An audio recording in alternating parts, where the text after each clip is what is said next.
નમસ્કાર સૌને. નમસ્કાર. આદરણીય આચાર્યશ્રી, ઉપાચાર્યશ્રી, સર્વે અધ્યાપકગણ તથા વિદ્યાર્થી બહેનો, આજે ને અંદાજ હશે કે હું આપની સમક્ષ કયા વિષયને લઈને ઉપસ્થિત થયો છું.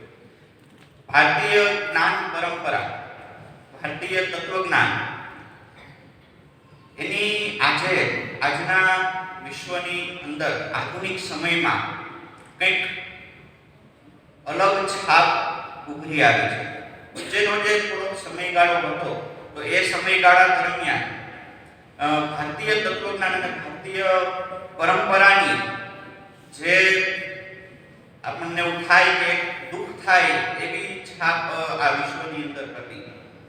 એટલે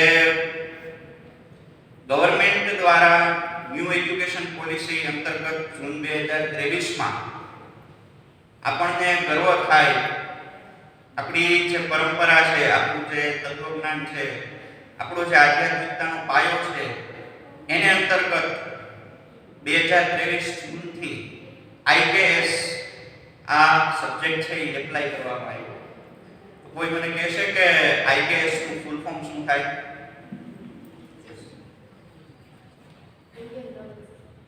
યસ, ઇન્ડિયન નોલેજ સિસ્ટમ, એટલે કે ભારતીય જ્ઞાન પરંપરા. હવે આ જે આઈકેએસ સબ્જેક્ટ છે એ કેટલી વિદ્યા શાખાઓમાં એફવાયમાં ફરજિયાત છે.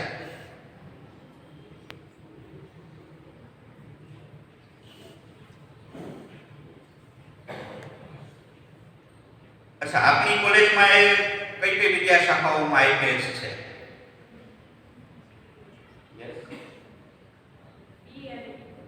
બીએ અને બીકોમ.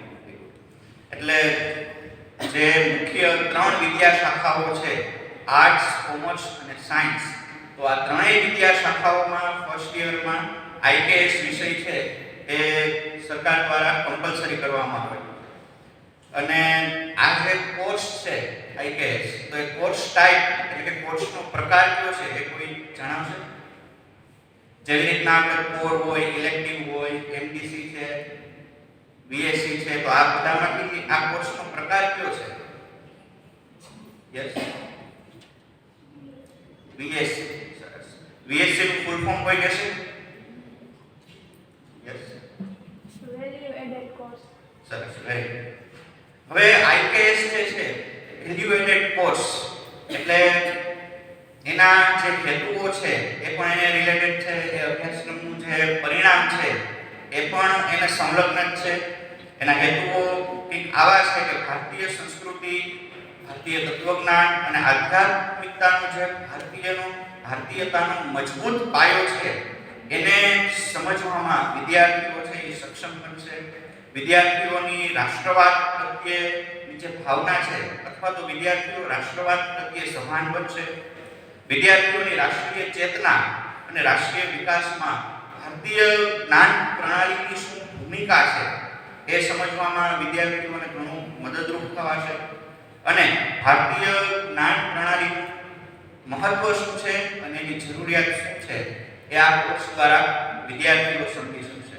એ અંતર્ગત ઘણા બધા વિષયો એમાં આવરી લેવામાં આવેલા છે, જેમ કે શાસ્ત્ર એટલે શું, ભારતીય જ્ઞાન પરંપરા એટલે શું, ગુરુકુળ પ્રણાલી શું હતી, પાઠશાળા શું હતું, વિદ્યાલય શું હતું, વિશ્વવિદ્યાલય કેવા કેવા હતા, બરાબર. તો આ બધાની ડેફિનેશન શું છે, એ પર્પસ શું હતો, આ બધું જ આપણને આઈકેએસ ની અંદર સમજાવવામાં કે સમજવામાં મદદરૂપ થઈ શકે એવું છે. અને વિવિધ વિષયોની અંદર ભારતીય જ્ઞાન પરંપરાનું પ્રદાન કેવું રહેલું છે, જેમ કે ગણિત છે, ખગોળશાસ્ત્ર છે.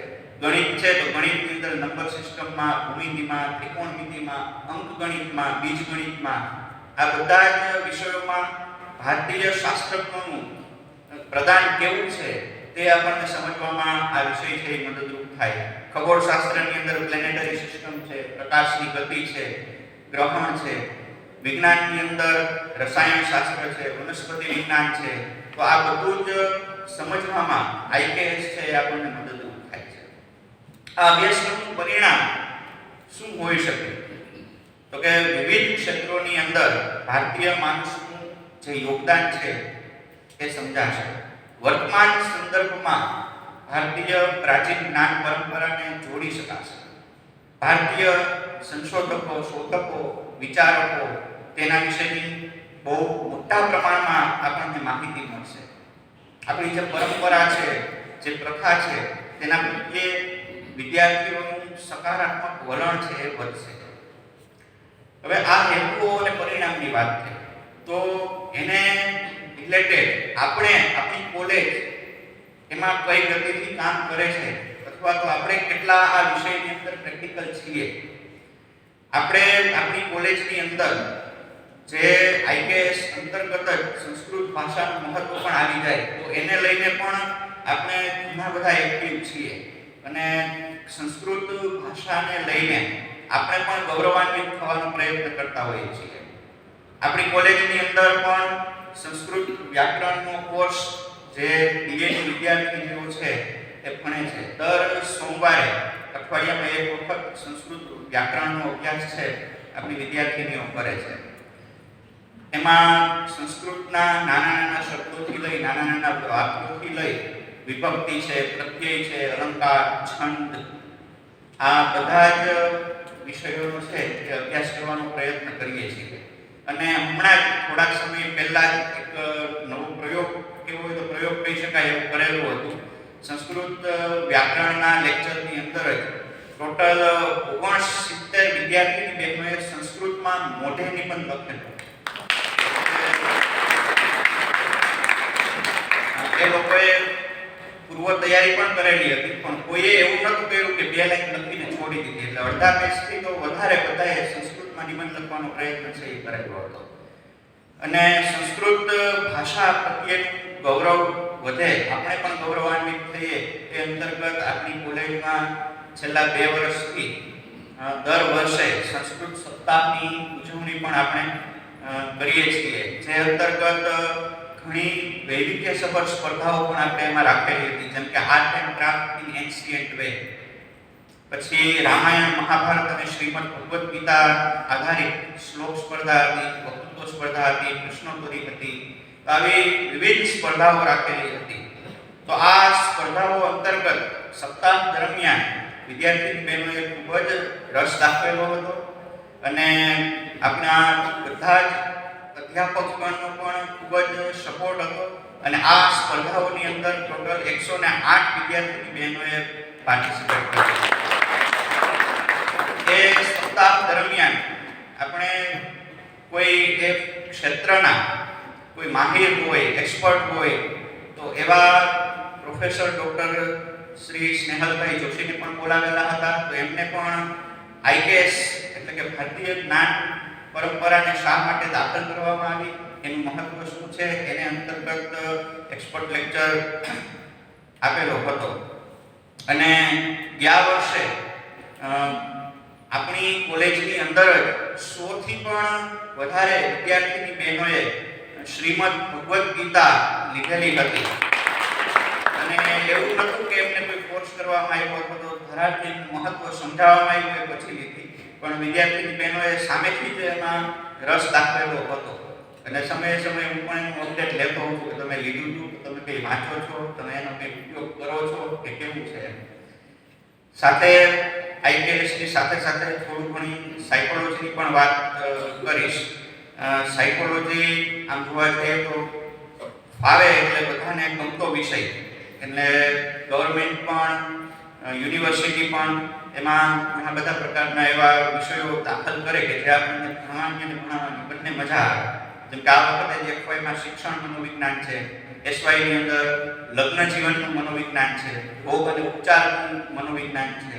તો આ બધું આપણે આપણી કોલેજમાં રસપ્રદ રીતે ભણીએ છીએ એનો પણ ખૂબ આનંદ છે. અને પ્રેક્ટિકલી જોઈએ તો વિદ્યાર્થીની બહેનોને કેસ સ્ટડી છે એ આપવામાં આવે. લગ્ન જીવનનું મનોવિજ્ઞાન હોય તો એના અંતર્ગત અસાઇનમેન્ટ પણ ખૂબ જ રસપ્રદ રીતે, જેમ કે આ વખતે જ એફવાય એમની જે વિદ્યાર્થીની બહેનો છે 15 જેટલી વિદ્યાર્થીની બહેનોએ 15 ઇન્ડિયન સાયકોલોજીસ્ટ અને 15 વેસ્ટર્ન સાયકોલોજીસ્ટ ઉપર એમનું જીવન અને એમનું કવન જે આખું છે એ ડિટેલમાં તૈયાર કરેલું છે. એસવાયમાં આ વખતે પણ અને ક્યાં વખતે પણ પ્રેઝન્ટેશન જે આપવાનું હતું એનાથી ટોપિક થોડાક હટકે થોડાક અલગ હતા એવું કહી શકાય એમ. એટલે કલર સાયકોલોજી છે, હેન્ડરાઇટિંગ સાયકોલોજી છે, બોડી લેંગ્વેજ સાયકોલોજી છે, ફેસ રીડિંગ છે, આઈ રીડિંગ છે. તો આવું ઘણું નવું અમે એડ કરવાનો એમાં પ્રયત્ન કરીએ છીએ અને એ અંતર્ગત આ વખતે કંઈક એવી પ્રેરણા મળી તો પ્રેઝન્ટેશનની અંદર અને અસાઇનમેન્ટની અંદર પણ એસવાયની અંદર પ્રી ચાઇલ્ડ સાયકોલોજી એડ કરવાનો વિચાર કર્યો અને એના માટે પણ બધી જ એસવાયની વિદ્યાર્થીની બહેનોએ ખૂબ જ આતુરતા બતાવી અને એ લોકો પ્રી ચાઇલ્ડ સાયકોલોજીને આપણે ગુજરાતીમાં ગર્ભ સંસ્કાર એવું પણ એમને બ્રેકેટમાં કીધું એટલે એના ઉપર પણ કંઈક નવું રિસર્ચ કરશે અથવા તો કંઈક નવું લાવશે અને એના ઉપર પણ પ્રેઝન્ટેશન આપશે. તો આ રીતના આપણી કોલેજ આઈકેએસ અને સાયકોલોજીમાં પ્રેક્ટિકલી અને થિયરિકલી પણ ઘણી બધી નવું કંઈક કરવાનો પ્રયત્ન કરે છે અને કંઈક ઉત્સાહ સાથે બધા આગળ વધીએ છીએ.